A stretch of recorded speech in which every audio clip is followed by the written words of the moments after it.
The point of these sessions is to make sure that the experiences that we have in our homes become better than the experiences we have outside in the world. Amen.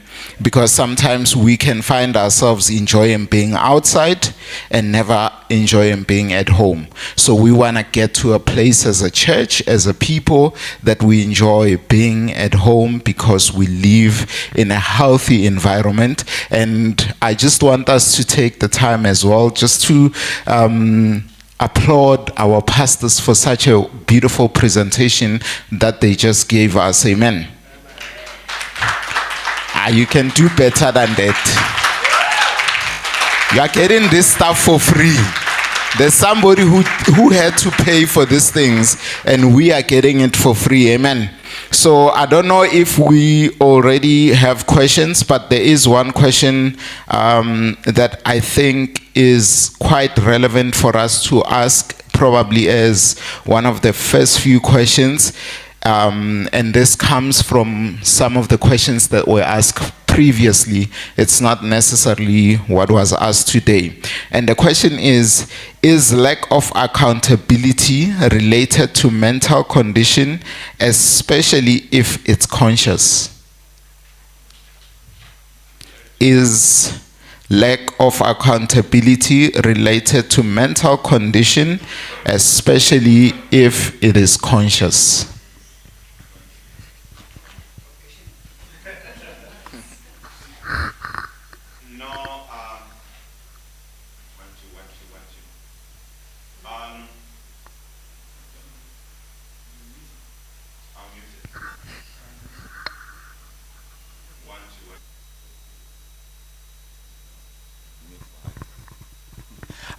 Look, I think, first of all, I want to deal with the mental health issue by saying that we understand mental challenges and mental issue challenges. On the other hand, I've also seen that there is a pattern where there is a lot of escaping into mental issue as an escape route because society is tolerating and it's accepting mental issues as a challenge. So those who don't want to change and transform and address the real issues, they will try and bring in mental issue challenges as a way of actually lacking accountability. So I think that if a person has mental issues, one sign of them taking accountability is to seek help, right? But if a person has a mental issue that is affecting in terms of how they are relating in the relationship, that they are not doing anything, then they are lacking accountability. Am I making sense? So if there is a mental issue, take some actions around that. But if one is not taking any action, they're not seeking help, they are actually genuinely lacking accountability. But then adding to the question, to the answer, to the question that I've given, is also the fact that I think that accountability is accountability, whether it's a mental issue or there is no mental issue. I think I would want that couple to actually interrogate and assess, is somebody just escaping being questioned, and they find it easier to hide in mental issue. Because it's a safe space for them and their partner will understand. I also see it in what we have shared, the presentation that we have shared. Lack of accountability is a blind spot, but it also can fall under defensiveness. The issues are being addressed, but they are trying to justify the issues. They are trying to find a reason as to why that particular issue can be addressed. So there is an underlying issue that is the issue of defensiveness, and that's where that lack of accountability is also coming from. So I think that the issue that should be dealt with is the issue of defensiveness. And if this person doesn't want to deal with the issue of defensiveness, let them take actions towards mental health. After the mental health issue is dealt with, that issue that is causing an issue in the relationship must still be addressed.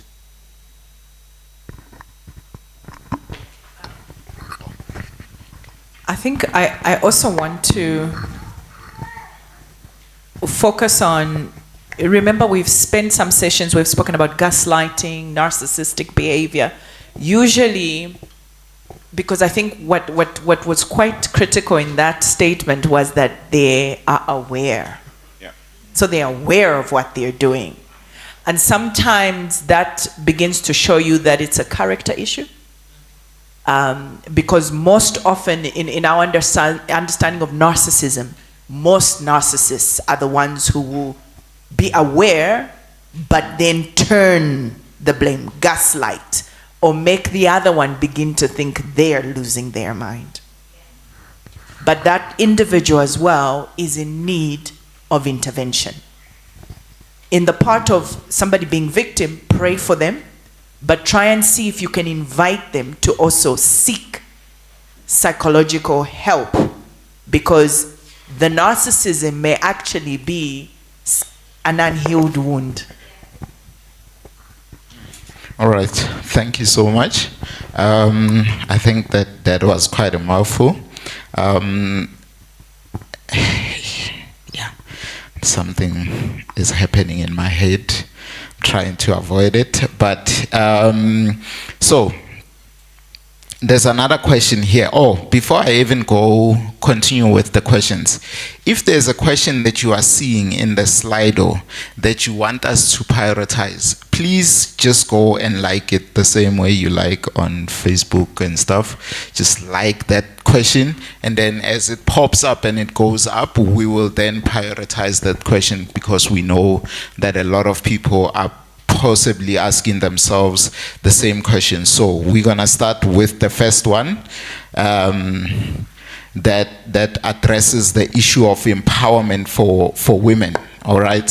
So it says today's women are much empowered.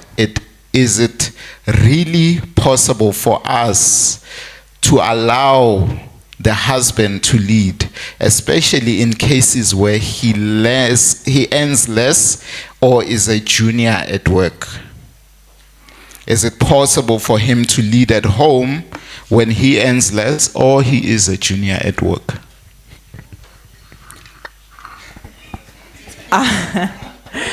I'll be very strategic. I'll pose a question.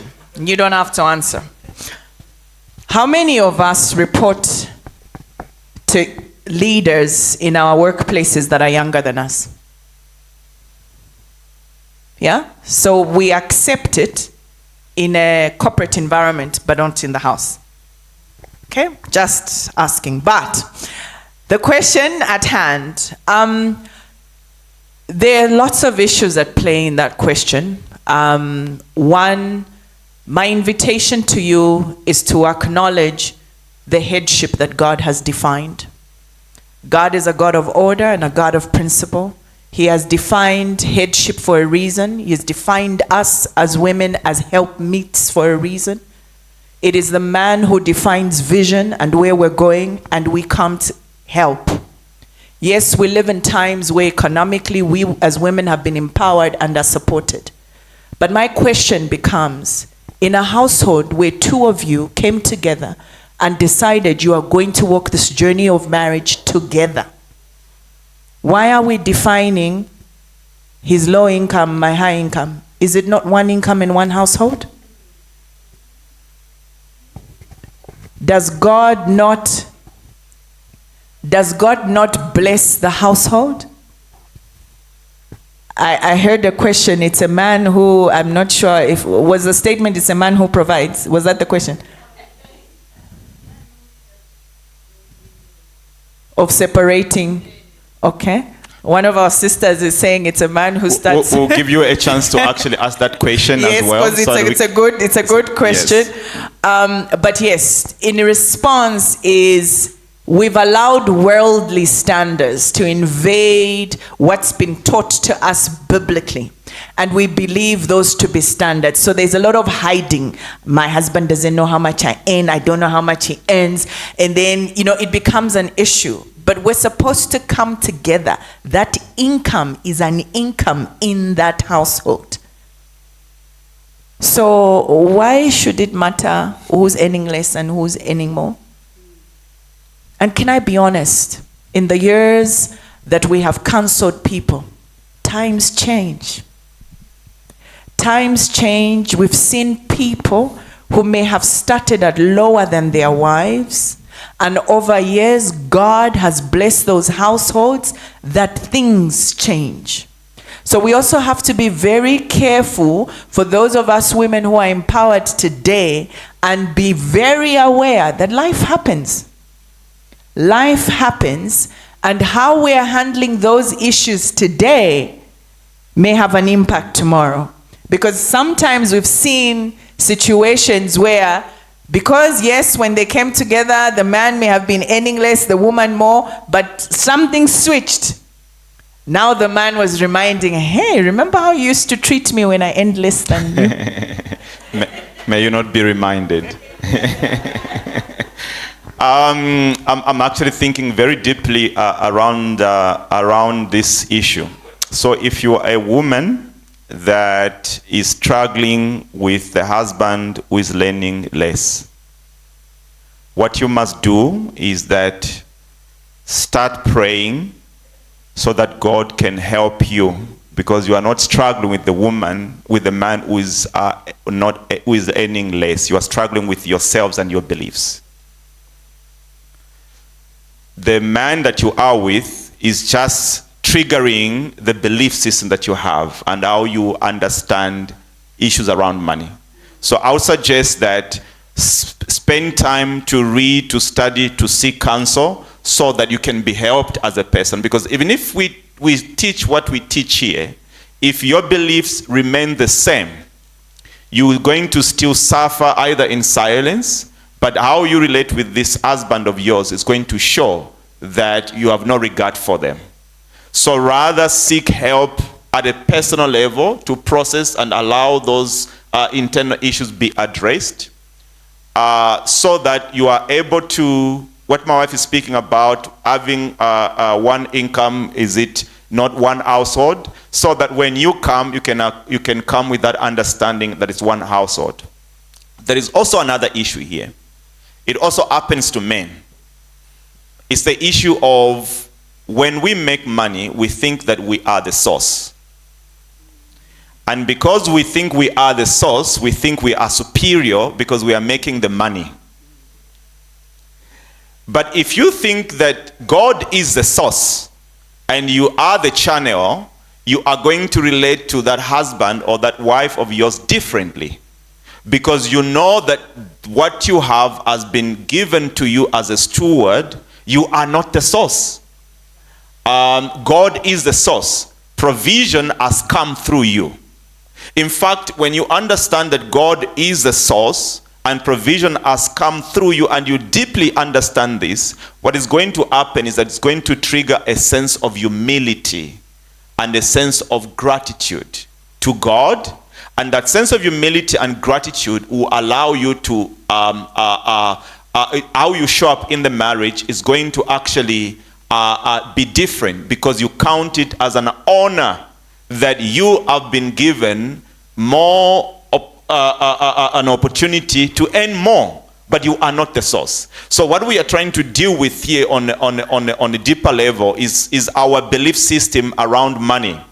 To say, when you are blessed with money, God blessed you. God is the source. He gave you the energy to go to work. He did whatever he can for you to have what you have. And when God blesses a household, like what my wife has said, he doesn't bless individuals. He's not blessing a man. He's not blessing a woman. He's blessing a family. Right? And it's to have that understanding that is blessing a family. And also, doesn't also mean that if you are the one who's bringing money in the house, it also doesn't give you the autonomy to then decide how the money should be used, because you are the one who is bringing more money. Financial sense must lead.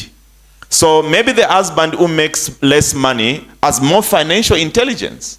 Then the responsibility falls on that person. Maybe you are a husband who makes more money, but you are careless with money. Your wife who doesn't earn much, she's the one who's prudent, who has more financial sense. Let her manage the family's money because she has financial sense.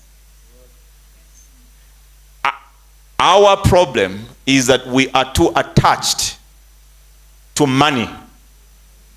And we derive a sense of importance and value that comes with money. And then we want to use the money to get rid of the authority that God has given. And that's where the problem comes from. So my encouragement is that work around the ideas and the beliefs, and you in humility, if the man who is earning less as financial sense, if you are the man, you are earning less, but you don't have also financial intelligence. Don't also dominate the woman who is earning more, who is also able to make wise decision, and then gaslight. They say, no, is it because I'm earning less? No, it's not because you are earning less. It's because you are not capacitated to manage financially. The idea is that everything that is done in the house must be done in the interest of the well-being of the family and its future financially. That is how things should run. So yes, to answer the question, is it still really possible for us to allow the husband to lead? Yes. Okay. Okay. By the way, the story I gave in I was saying, it actually was the same issue. Is that the woman was making more money than the husband. These are Christian couples, and in the ministry, and because she was making a lot of money than the husband, she felt that she had the right to make decision and to lead, because she was the most financially stable person in the marriage. I actually want to touch further, because you remember we're here about building families today. So even behavior around that very situation, man earning less, woman earning more, and now you don't know where your place is, it comes out in conversations, in reactions, in your children. Yeah. So now you start hearing the kids making certain comments or making certain decisions. When I grow up, I will make sure I marry a man who is. Because of what they suffered in their home. When I grow up, I will make sure I marry a woman who's just barefoot in the kitchen. Because of what they experienced in their household. So we have to be mindful. What happens here impacts the child. You know, I know there's a question that side, no? But I have a bit of a controversial question in my head, and I don't know if, and it comes from what you just said, coming from the perspective of saying the one who has, and I think I need to ask this so that we can address it, because I know that there's somebody who's gonna begin to ask themselves that question in their head. So you said that the one who has financial sense has to lead. So what happens in a season within the marriage where the wife has more leadership sense than the husband? Should they be the one who is leading the family as the head?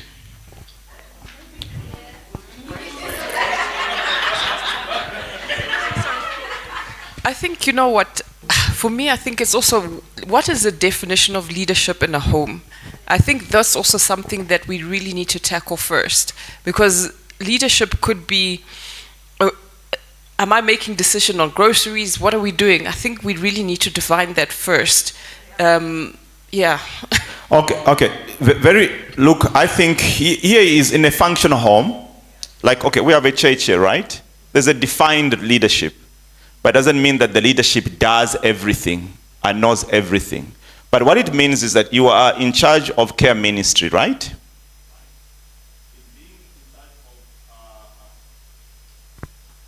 In being in charge of care ministry, you can't go and make autonomous decision because you went to school and you have a degree in caring for people, but you know that you've been given the responsibility, right? Then you go on to make a decision without letting that decision or what the activities pass through the leadership for approval. Am I making sense? But it also means that sometimes you have great ideas. And if the leadership that you are submitted to doesn't feel that it's the right time for those great ideas to be implemented, it's also okay to accept that it's fine. So in a home leadership is functioning like that. That there is, it's unfortunate that also the men that we marry speak to also who we are.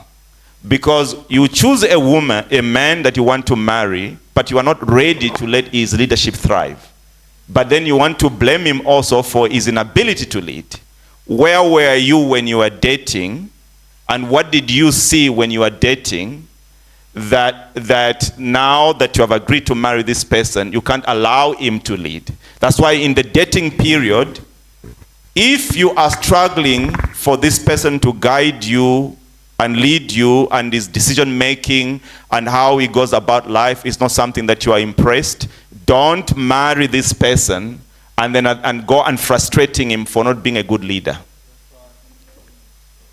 Rather distance yourself to say, no, this is not for me, because I'm going to have a hard time. Because at the end of the day, from God leaders, whoever that you marry, from a God's point of view, whether in your eyes you think they are not wise, they are not leadership enough, you have come under that leadership. Whatever that you do, the decision must pass through him. Whether you decide that you buy the groceries, that decision must be approved. As simple as that. So the underlying issue is that the person you marry, you must have a sense of honor that this is the leader I want to follow. Because if you don't have that honor that this is the leadership that I want to follow, you are not going to follow even if it's leading the right way. Coming to your question, Gift, is that it's an issue not of entire, because leadership isn't like, leadership isn't because a person is skilled or rounded. That's not how it works. So there will be areas where the wife will be good at. The man in his leadership must be freed enough to be secure in the position and say, my love, you are good at this. Are you able to take charge? Is giving that authority.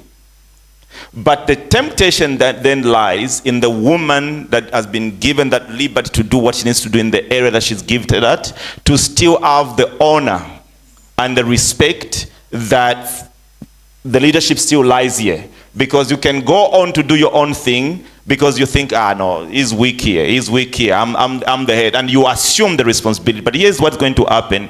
You'll be so frustrated internally because you take up more responsibility and more burdens that you're not wired to take on. Because you have this sense that is not a leader enough.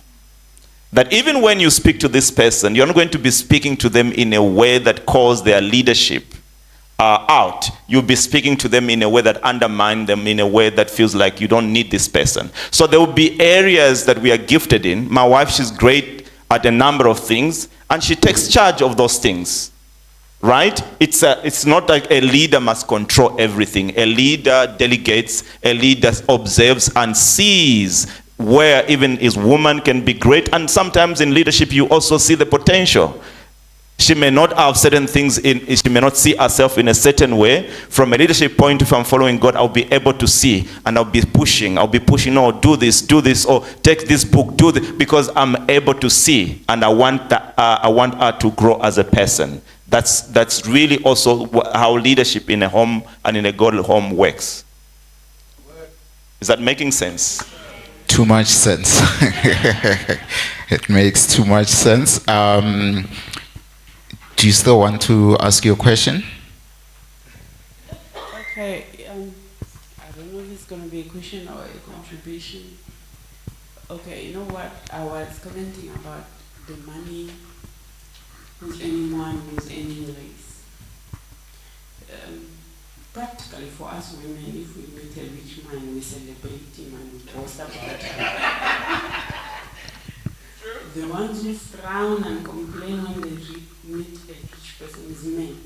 They're the ones who start, oh, it's more, it's big. Because us, it's a bonus when we meet a rich guy. For us women. So, I think, like Pastor K was saying, the healing of wounds. I think we should heal also from, as a man, you must ask yourself, if I meet a woman, and all of a sudden she starts earning more than me, she becomes a billionaire. How will I handle that situation? How will I lead? I think those are the questions we must ask ourselves. How will I feel? Will I celebrate her or will I start tearing her down? Yeah, I think that's a thing. Because for us women, our target is to marry the richest guy in the room. And we're happy. Once we get that guy, we thank God for everything. And then my other contribution is I wanted to ask about, there was something Pastor Kuzi mentioned about people who have suffered from rejection. They find it very hard to express themselves, to ask or to explain a need. I find myself in that situation whereby sometimes when I meet friends, I just want to laugh and enjoy with friends. I don't want to talk about problems. So how do you come back to whereby you are vulnerable? Because what I've discovered is some people have got a perception of who you are just by your looks. They think you've got it, they think you've got men. But when they hear now that, okay, I suffered from being raped, being rejected, then it becomes their Facebook posts. You see? So when you read a post and you know that this is me, this is what we were talking about from a friend, and then you become more injured and you become more secretive, you distance yourself. So like, we're talking about God directing us to healing, to receive our healing and our wholeness, you see, because God has provided the healing already. It is up to us to come out of the cocoon and receive it. So I wanted to ask, how do you go about that? Because in the process of looking for healing, you find that you are insulted for what you went through, you see, as if it's your fault. You understand? And then the other part, also the parenting part. You see, the strongholds we build, like for example, me, I saw my mother, every time she wanted to do a business, my father said no. So I delayed getting married. I told myself, as I'm not. So every time I met a guy, and then when for example, a man was busy proposing me, and then I was asking him the business I want to do. And quickly he suggests a business that is lower than my ability. He was telling me I must open a boutique. So I told him, listen, a boutique I will be waiting for money. But when I do my own business, I wake up and go and do my own business, I'll go for the money, not to wait. So I'm not in position to do those type of businesses. And he got upset. I told myself that this guy is a no, because he reminds me of my father, how my father stopped my mother from going after her businesses. And he wouldn't give her enough money, but he would stop her from chasing the money she wants. So I have found myself being delayed to choose a partner because of that. So how do I deal with that? And I hope that was not too much to ask. It was too much. But it's okay. That's why we are here. I just wanted to leverage what she's shared to confirm what we're saying around we ought to be careful how we raise our children. Have you seen how it's influenced her decision making around settling down and getting married? Because she does not want to be stopped in that sense. But I will leave that part to Pastor. I want to answer the one about relationships. When we walk with people, yes, indeed, it can be difficult, to entrust many people. So I always say, the same way we will prayerfully engage God around having a partner or a spouse, that should also be critical around friendships. We always encourage people, go to the house of God, fellowship. Not because we're saying everyone in the house of God is perfect. You will still find people who will backstab you in the house of God. However, under a like-minded word, you get to grow, you get to edify one another. That way, it's easier to discern, is Carol someone I can open up to? Is Tama someone I can open up to? You prayerfully, you know, as we engage, as we get to know each other, you get to grow in knowing them, and you can assess, Lord, and I always say, use peace as your indicator. If God is giving you peace around, yes, I can open up to Carol, you know, about ABC, then I already have a witness within me that she's a safe space. But if I'm going to find Tama, today Hope is telling me, Tama told me, ABC is happening in your home. Next day, you know, Kanye is telling me, Tama told me XYZ is happening. Then I know, ooh, Tama. I better stay away from Tama, because clearly Tama is also growing in her own journey. That's not the case with Tama, just to clarify. You know, but that, you know, then I already know as well that perhaps here I should take my time. I don't encourage that you stay closed up and bottled up, because the truth is, in the multitude of company, there is counsel. And sometimes your friend can help you share a load that you might be overwhelmed by. But invest in godly friendships. As friends, we should actually invest time in praying together, fasting together, the same way we trust over other issues. That should also be critical in our girlfriend relationships and men amongst men, so that we can hold each other accountable. If I see a friend misbehaving, I should be able, in love, to say, Carol, no, you cannot do this. The same way she should be able to say, Kuzi, I see you're struggling with this. Let's stand together in prayer and pray about it and journey together. Amen. Amen. Let me also add my thoughts. First of all, the point around the men. My encouragement is that, yes, let us be ready to celebrate our women to be great, without feeling like if she becomes great, then your light is going to diminish. And part of leadership is the fact that a leader should see those that are under his charge become great. Even greater, that's leadership.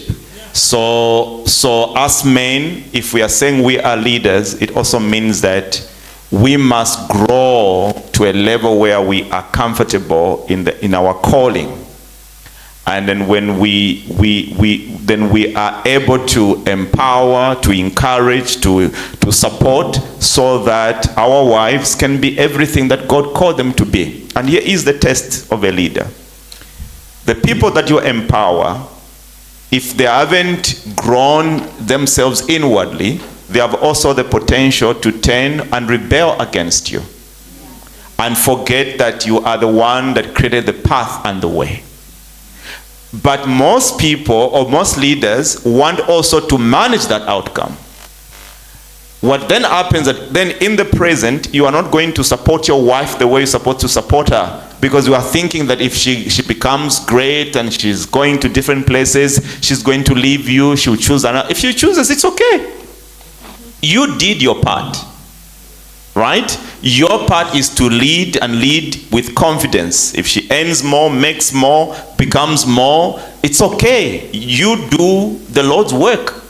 She will have the responsibility. If she chooses to honor and cleave to you still, well and good. But if she, in her own mind, she gets tempted and she becomes something else, that's her responsibility. Are you going to be hurt? Yes, you're going to be hurt. Are you going to be disappointed? Yes. But it's better you liberate yourself from those fears so that you can lead the way that God wants you to lead. Number two is that when you have gone through traumatic experience as a person, whether be it rejection, be it rape, horrible things have happened to you, you must embrace that journey and don't be ashamed of the things that you have gone through. And use what you have gone through as a person to find ways that you can actually use your pain to save others. Because usually what happens is that if you haven't resolved these issues at a personal level, you also become too sensitive as you interact with others. You're going to be relating with your friends with a lot of insecurity, a lot of shame, There will be comments can be made here and there, but because there's a lot of sensitivity, the reaction to those comments also are going to be too extreme. So I would suggest that when certain things have happened in our own lives that are painful and all of that stuff, let us seek help. Let us find meaning. Let us find ways that we can use even some of the things that we have gone through to serve a greater purpose than just the experience. Number two, don't be ashamed that you have gone through certain things of that nature as a person. Because that shame also, what it's going to do is that shame as a way that it makes you look at your life as a failure in everything. So you're not going to be appearing in your circles very comfortable as a person. And also there will be a way that you can also want to fake that it is well with yourself so that you can buy acceptance. And also because you are afraid of being rejected, you put up a face that can make people accept you because you are appearing as a perfect person. The principle is that anything, any relationship that you have to buy or space that you have to pay for in order to be there, or any spaces that you have to reconfigure yourself so that you can be accepted, you don't belong there. Yeah. Real friends should accept the good and the bad that you come with, and they give you the space. So my criteria of friendship then is that if a person is using my stuff or the thing that I've gone through to demean me, they're not my friends. And I don't have to force myself to be in that space. And I must walk away and thank God and say, at least you have given me signs that this one is not a friend. But also you must trust that God has friends. There are people that are built for your stuff and the thing that you have gone through. And there are also people that are able to help you navigate through those moments. Maybe when you have, you remember you're feeling sad about certain things that you have gone through, they are able to support you, they are able to encourage you. They are friends like that. But don't live with this heightened sense of rejection, or that people that are going to, when they hear the true story about yourself, they're going to expose you. If those are the people that you are with and you have a sense that they will be like that, don't force yourself there. Get out of there and trust that God will bring some other people around you that can create a safe space. And they don't have to be many. Sometimes it's just one. Sometimes it's two. Sometimes it's three. And it's okay. The last part is in choosing a partner is that don't also deprive yourself in terms of what your father is not the general reflection of all the men. It is a type of men that exist, but it's not all. So it means that you use your past experience to make you become aware that there is a type of man that is like my father. But this is not the type of man that I want. But doesn't mean that, but also what can happen in that, you can also make a vow that says, men are like my father. So every man that you meet, you see him as your father, even if he's making a legitimate advice, as long as it's not aligned to how you think things should be done, because there's this blanket approach on all the men. You see, no, men are like this. This is how my father was. So there's a fine line that you must manage there, so that you don't have a blanket approach to all men. Your father is a type of man that exists, but it's not all men. It means that just be sensitive in how you are choosing and how you interact. And if you're seeing a lot of patterns you want to do, let's say for instance, you have an interview to go and make a proposal for your business, and the man that you are with is not even checking up how you are preparing for that, how you are going to that place, or he comes up with fights to put you in a bad space so that you don't go and submit that great proposal. That is a type of man similar to your father, manifesting differently. Then you have to make a wise decision to say, every time when I'm about to make stride moving forward, this guy is never there. Or a proposal comes through and is not even congratulating you, is not even posting on his set, is not happy for you. Is showing this is the type of man similar to my father. It means that going forward, don't force that relationship. But also wait on God to say, I'm sure there is somebody who can handle me, who can support, who can be happy with me, I'm going to wait for that person. And it's okay to separate yourself. So those are just some of the things that you will have to navigate through, some of the challenges that you have raised. Yeah. Amen. I think we do have. Do you want to ask? Yes, okay, just to clarify, we've got about 15 minutes, so we're just gonna try go through Have you about added at 10? least. You've added 10? Yes. Oh, okay. Yeah, so we did it without consulting. We were just talking about it. You are in rebellion. So that's why I'm apologizing publicly. I am repenting publicly, my pastor, that we spoke about it with the other leadership that side that we should add about 10 minutes. So we're Is gonna. that okay with our audience? It looks like it is. Okay. It must be. Yeah. So you can please ask your question. We'll basically just go through 3 questions, hopefully, maximum. If not, it will just be 2. Okay, thank you. Greetings to Pastor and Mamuruti. My question, I think, is going back to the leadership, right? And how do I, as an empowered woman, submit under my husband's leadership? And for me, I think I struggle with that question, and even the way you answered, because I still have a lot of questions based on what you said. But I tend to find that we can easily define what good submission is, right? If all my decisions, I make them through my husband, if, the manner in which I relate to him. But I don't think we have defined what good leadership is in marriage, because we do have different styles as people. And also, before we get married, the way the pastor answered the question, and you said, before you got married, you should have known his leadership style, right? Now I'm in marriage with him, right? And different situations require him to maybe look at different styles.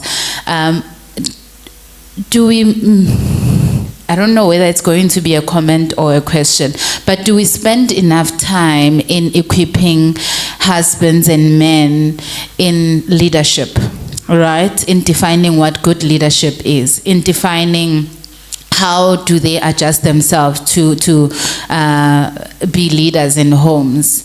I find we don't tend to talk about that a lot. Yeah, I think that's my question. Can I answer from a man's point? I know it was directed at my wife. I'll let you answer, and he will.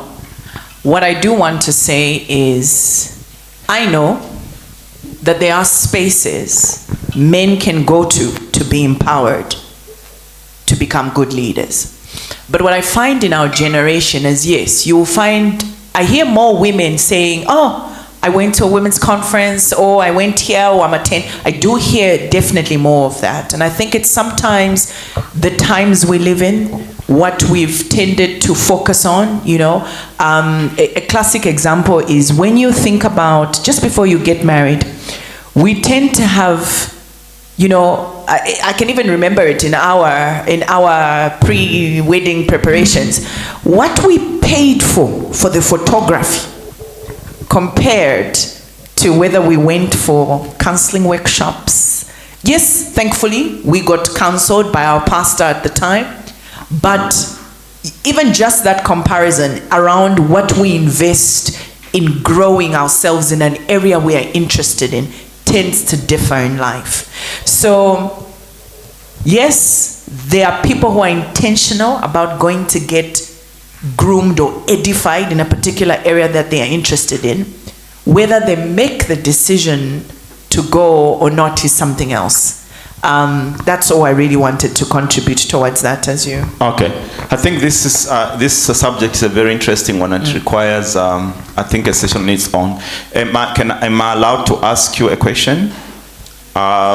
Did you grow up in a home where there was a mother and father?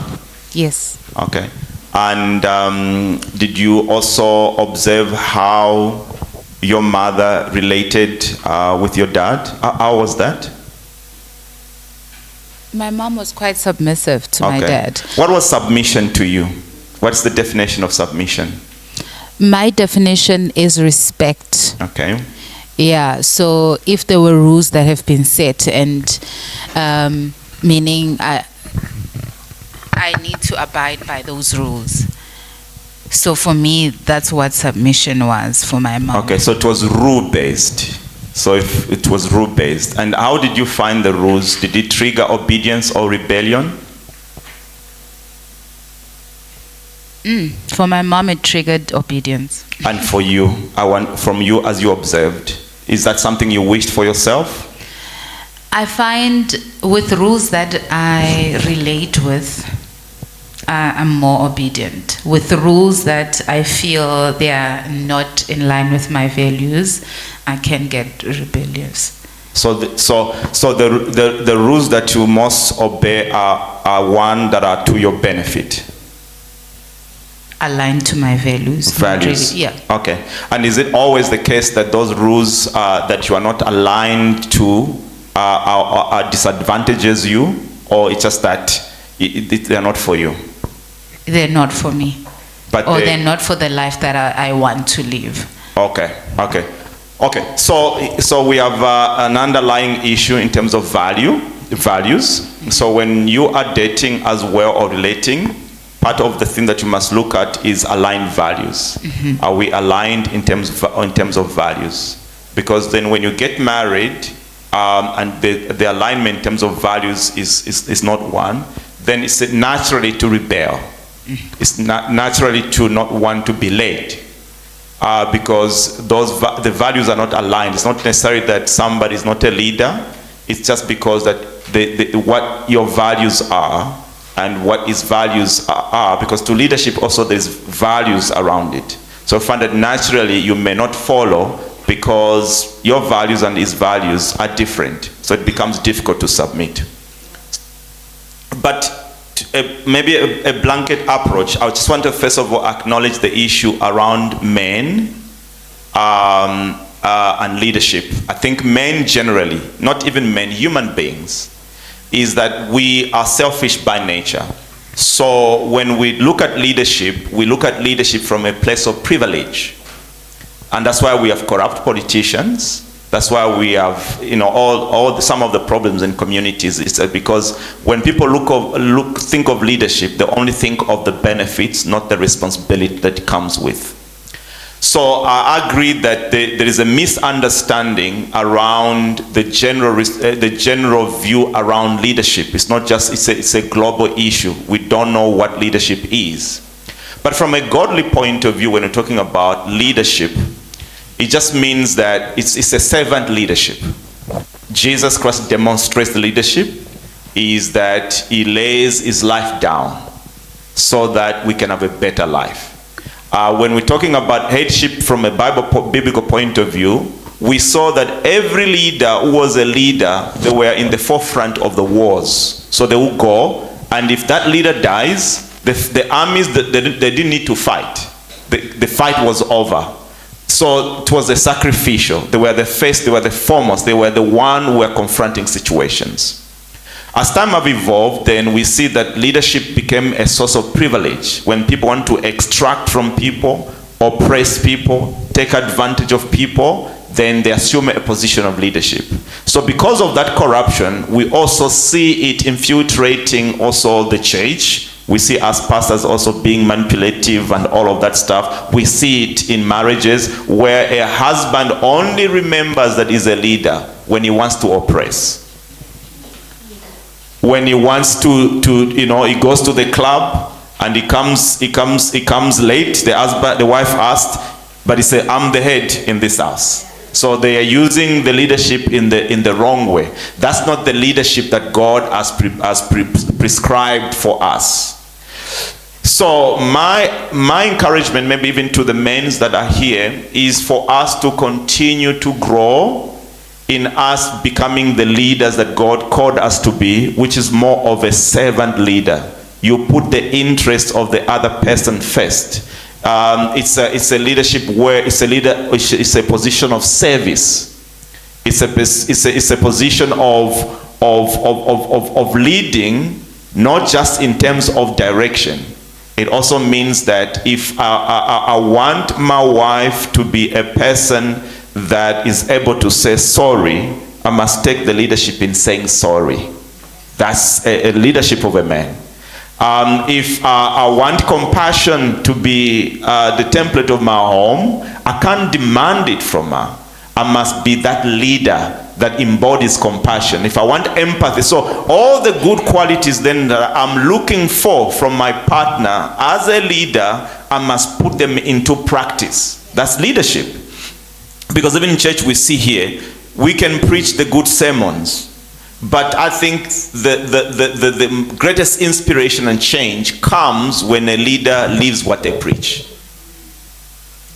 So to us men, then it means that our position of leadership isn't checking if the wife is in line. It's living what a leader should be. And also be free to say, I can be a good leader, but it's not guaranteed, because there's also a lie from women that thinks that they will submit when they meet a good husband.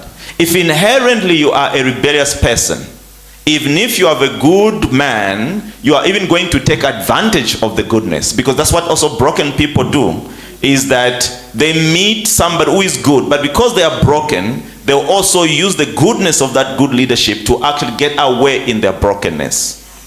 So a man then in his leadership must be safe, that I will do my best to be a leader, but my wife will do her best to be the woman that she should be according to the leadership that she actually has found. So there is also that responsibility. So I agree with you in terms of us growing and learning, but I also believe that, I'm remembering a story, I'm throwing a story. There's a pastor that came in our church previous where I was, and he taught on how to be a number 2. By that time, we all laughed. How can you be teaching us to be number 2? We want to be number 1. We want to lead, but there was wisdom. Because just as much as we teach leadership, learning to submit is also taught. But because we have also this nature that rebels and don't want to be directed, that even if you have a good number 1, you are not going to enjoy being led. So there are a lot of dynamics around leadership, but I think we know from the description what a leader should be. But also we must search in our hearts, if we meet that person, do we have actually what it takes to host that leader. Also, leadership is given a platform. I can be a leader in this church, but if the members I'm leading, they don't want me to lead, they want to control. Let's say we have board members, but the board members don't recognize that they are put there, yes, to check accountability, but ultimately they must give a platform for leadership to thrive. If everything is being questioned, if everything is being controlled, if mistakes are made, you are told, this is why I said that you shouldn't do this. Now look, we are in trouble. What actually is happening in that process is that one's leadership is being drained and is being taken away. At some point, they're going to be passive. So when we're talking about how to be number 2, it also means how do I create a platform upon which one's leadership can thrive? That requires growth, it requires maturity, and it also requires you as a person deepening your own relationship with God so that you can find security, because there will be a moment where you will have to let go of certain control and be secure that you have done what you're supposed to do as a wife, and you have given the liberty for the person to lead, and you have to be at peace that God will take care of that. That takes a lot of maturity, which most of us are not ready to enter. That's why we struggle sometimes in terms of navigating the leadership dynamics in the marriage. It's long. Okay. Thank you. Pastor, I see here it's 11:09. That means we have a minute. So I don't know if we should take another question and we go through it fast, or should we just close it here and you guys do your closing remarks before we finish? Let's take the last question. Okay, last question. I had to check. I had to check first. Please ask your question first. We will also listen first. Pastor, I wanna ask question. I don't know how to put it, but my question is how to overcome a spiritual battle in a relationship or in a marriage. Ne? You know, sometimes we find you find a attack. Ne? You say this is an attack from your man or your wife. Ne? Okay, this person it's your prayer partner. Let me put it like that. It's your prayer partner. You pray together. You first saw this war coming. You pray together. You overcome that challenge. Then it happens again. As a woman, you know, you reach a point where you become exhausted. Why this thing, it keeps on happening in my marriage? Is it this man doing it purposely or what? That's my question, or how to overcome that. I want you to be direct. Is this question, let's assume you are in a marriage, or for those of you who are not in a marriage, and let's say this attack is infidelity, that somebody keeps on doing the same thing, or beating, maybe. This person keeps on beating you, and they say it's an attack, or they keep on cheating, but they say it's the attack of the devil. Is it close to that? Because I just wanted to know. It's not a beating, Pastor. No, but I'm just giving an example. Is it close? Because there are things that are behavioral, and there are things that really it's just an attack that has come with this misunderstanding. I just wanted to know the difference. It will also help the audience, by the way. I don't know how to put it, but let me be clear. Ne? Pastor, I had a vision. Ne? Okay. When I had a vision, there's a woman who fought against our relationship. Ne? Therefore, I didn't tell them. I pray about it. At the end, they found out that there's a woman that was against our relationship. Ne? Then we start to pray about it. Okay, it was okay during the process. We overcome that battle. When time goes on, this thing came back again. When it started to be rude. When communication, everything. When you ask him something, he became rude. He's no longer that person. He's no longer open. He's no longer doing the things the same way. I can even see this is a spiritual attack. But Pastor, as a woman being, we became exhausted as a woman because we have a lot to pray. We have children to pray for. We have also parents to pray for. And also the relationship, it keeps on being stuck on same thing. That's my question, how to overcome that thing. Okay, maybe in simple terms, I think first I want to clarify is that if it's shown as a vision and a dream, doesn't mean that it's a spiritual attack because it came in a dream. Am I making sense? Because what is going to happen is that you're going to fail to deal with the practical aspect of the relationship because what you saw came in a dream. For instance, if you have a dream where somebody is chanting, or they're sprinkling something on your life or on your house, you die, we curse, this is not going to prosper, what, and you saw it in a vision, you can clarify that as an attack. Right? It's a spell being casted on the marriage. But sometimes God can show you that your partner is entertaining certain conversation with a person. God is just informing you, but it's not a spiritual attack, it's a behavioral issue.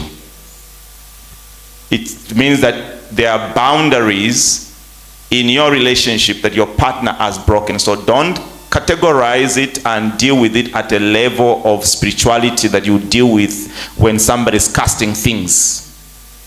The approach is different. that is a boundary issue. That's why I was asking the question then. And it's a boundary issue. It's also a character issue. It's not necessarily like somebody has been attacked. It's a character issue that must be addressed. Because if you deal with it at a spiritual level, do the prayers, do the casting, while it's a behavioral issue that requires correction, requires confrontation, you get tired like that. Because you are using the wrong tools. So my encouragement is that God has shown you. Ask him to give you wisdom, to give you understanding. Don't go for 21 days to fast. Ask him, how should I confront this situation and speak to this situation? Sometimes it's to walk away. Sometimes it's to speak, to say, I've seen that I think you have a boundary issue. Why are women always coming? There's this woman coming, always talking these things to you. I think you are not protecting us. Deal with it at a practical level, because if it remains mystical, you will also use it to take advantage of you. You will say, let's just pray. The enemy is attacking us. The enemy is after us. So you must differentiate where your issue falls. Thank you.